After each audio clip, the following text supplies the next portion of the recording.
Se você pudesse ver o mundo como ele realmente é, veria que não vivemos sobre terra sólida, mas sobre uma camada infinita de cinzas. Cada ideia que você tem, cada medo que você sente hoje, foi uma resposta que alguém deu a um problema há centenas de anos atrás. Nós não estamos apenas vivendo, estamos habitando as ruínas de um diálogo eterno.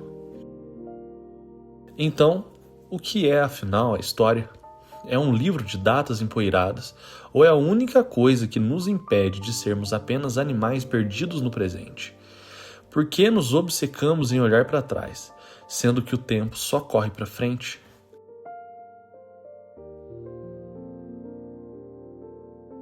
Antes de inventarmos a história como a conhecemos, essa linha reta que sai do ponto no passado e aponta para o progresso, o ser humano vivia em um eterno círculo. Para os nossos ancestrais mais distantes, o tempo não era uma sucessão de eventos únicos, mas repetições infinitas de ritmos. As estações, a caça, a colheita, o nascimento e a morte. Não havia registros porque não havia a necessidade de registrar aquilo que nunca mudava. O mundo era um mito. Como bem pontuou o historiador das religiões, Mircea Eliade, o homem arcaico vivia no presente contínuo, onde o tempo era anulado pelas repetições de gestos ancestrais. Nesse estágio, a memória era uma questão de sobrevivência e não de arquivos. O conhecimento era oral, fluido e vivo. A verdade não estava guardada em um livro, mas na voz daquele que lembrava o caminho. O grande divisor de águas, a transição para o que conhecemos como registro, não nasce dos desejos acadêmicos, mas da necessidade administrativa e da angústia da perda. Quando as primeiras cidades começam a emergir, ali na Mesopotâmia por volta de 3.500 anos antes de Cristo, a oralidade já não suportava mais a complexidade da sociedade. Surgem os primeiros tabletes de argila. Ali pela primeira vez o ser humano tentou congelar o fluxo do tempo. Mas entenda, o primeiro registro histórico não foi um tratado filosófico ou uma grande epopeia. Na realidade, a história, em sua gênese, é a tentativa do homem de medir aquilo que lhe escapa. Nós começamos a fazer história no momento em que percebemos que esquecer o passado era o mesmo que perder o controle total sobre o nosso futuro. A escrita foi a primeira prótese da nossa memória, uma ferramenta para impedir que o tempo devorasse o que havíamos conquistado.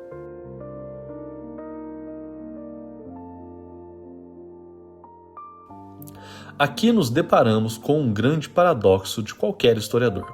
Ao transformar o fluxo da vida em um registro, não estamos capturando a história, estamos na verdade fazendo uma autópsia no tempo. Friedrich Nietzsche, em sua obra Considerações Extemporâneas, lançou um alerta inquietante. O excesso de história pode ser uma doença. Para ele, uma sociedade que vive apenas acumulando fatos e tentando arquivar a existência corre o sério risco de perder a capacidade de agir no próprio presente. É a diferença entre fazer e o contemplar. Pense nisso. Quando você escreve uma data em um papel, o que acontece com a vivacidade daquele momento, o calor da fogueira que mencionamos, o medo, a euforia, o cheiro, tudo isso se evapora no momento em que vira um fato documental. A história, como disciplina, é um filtro, e todo filtro, por definição, exclui alguns dejetos. Historicamente, quem detinha o controle da caneta e do cinzel, detinha então o controle da própria realidade. Como dizia Walter Benjamin, articular historicamente o passado não significa conhecê-lo, como se ele fosse a própria verdade. Significa apropriar-se de uma recordação, tal como ela relampeja no momento de um perigo. Isso nos leva a uma questão cortante. A história é a busca pela verdade ou uma construção de poder. Se o passado é uma coleção de fragmentos, o que sobrou, o que não foi queimado, o que foi registrado pelos vencedores, o que estamos realmente estudando? Estamos olhando para o espelho do tempo ou apenas para as molduras que deixamos para trás? Nós não estudamos o que aconteceu. Nós estudamos o que decidimos que deveria ser lembrado. E é nessa escolha entre o que é guardado e o que é deixado para o esquecimento que consiste a verdadeira natureza de nossa humanidade.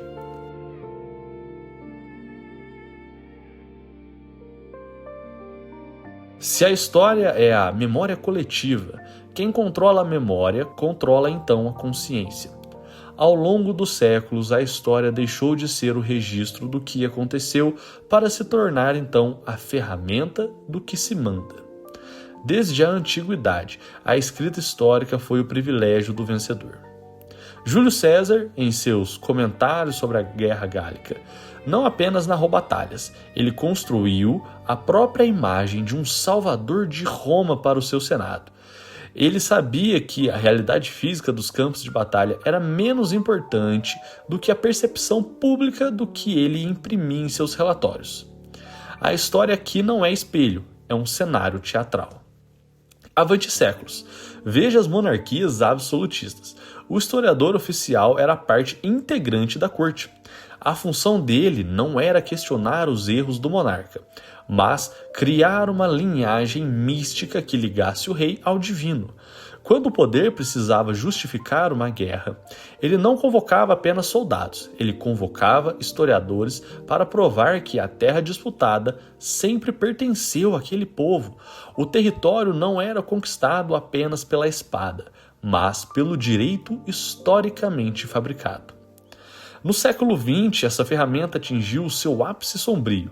Regimes totalitários compreenderam que, para controlar o futuro, era preciso então reescrever o passado. Em regimes onde a verdade é uma variável, apagam-se fotografias, retocam-se pinturas e eliminam-se nomes de enciclopédias. É o que George Orwell chama de mutabilidade do passado. Aspas. Quem controla o passado controla o futuro. Quem controla o presente controla o passado. Orwell. Mas não pense que isso é um fenômeno de regimes antigos ou somente de regimes autoritários. A história é usada como instrumento de poder sempre que uma narrativa é imposta para suprimir a contradição. Ela é usada para criar identidades nacionais que se baseiam no nós contra eles. Ela é usada para santificar heróis e demonizar opositores, transformando homens complexos em ídolos de pedra ou vilões caricatos. O perigo real não é a mentira histórica, é a mentira óbvia. O perigo real é a omissão, é o que deixamos de fora da nossa narrativa oficial que molda a nossa caricatura política. Quando acreditamos que a nossa versão dos fatos é a única versão possível, nós paramos de investigar. E é nesse exato momento de interrupção da dúvida que o poder finalmente se torna absoluto.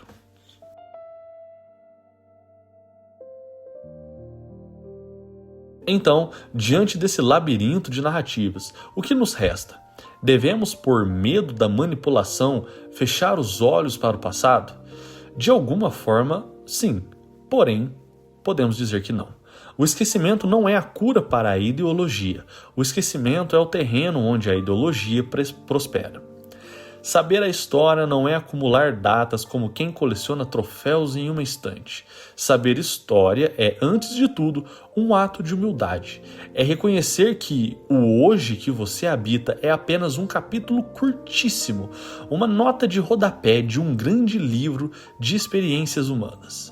Mas, para que esse conhecimento não se torne um veneno ou uma ferramenta de dominação, ele precisa ser então disciplinado. Ele exige método. A história é uma ciência e, como toda ciência, ela exige a agonia da verificação. Fugir da margem de erro não é buscar por uma verdade absoluta, pois a história, como vida, é feita de sombras e silêncios, mas é um esforço rigoroso para não ser um fantoche de narrativas alheias. Isso exige que nos tornemos, cada um de nós, pequenos arqueólogos da própria consciência. Analisar um processo histórico é olhar para o fato e se perguntar: cui bono? A quem isso serve? É entender o contexto, não como uma justificativa, mas como um mapa. É o trabalho árduo de cruzar fontes, ler o que foi silenciado, ouvir vozes que não são registrados na pedra, nas cartas e objetos esquecidos do cotidiano, em fotografias ou recortes de jornais. Quando você analisa a história dentro de um processo devidamente estabelecido, questionando a fonte, reconhecendo o viés do autor e observando as forças econômicas e sociais que moveram aquele evento, Você deixa de ser um consumidor passivo de mitos. Você se torna um guardião quase que místico de algo maior. E essa verdade, embora nunca seja completa, é a única coisa que nos garante autonomia. Não olhamos para o passado para repetir o que foi feito, mas para identificar as engrenagens do que nos move.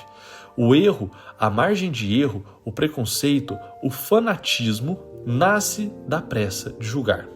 O historiador, e aqui chamo você a ser um, deve ter a paciência de ser um grande escultor. Ele não corta a pedra por impulso, ele retira o excesso até que a forma da realidade, por mais dura e desconfortável que seja, possa finalmente respirar. A história não é a âncora que prende ao chão, ela é a bússola que, uma vez compreendida, nos permite navegar pelo mar revolto do futuro sem naufragar totalmente na primeira mentira contada. Afinal, o que é a história? É o caminho em que você decide trilhar quando finalmente sabe de onde você veio e precisa então delimitar para onde você vai. Meu nome é Léo, você está no Estudos Históricos. E caso você queira assistir mais vídeos desse tipo, se inscreva nesse canal, deixe sua curtida, seu comentário. É de suma importância para nós. Do mais é isso, até a próxima e tchau, tchau.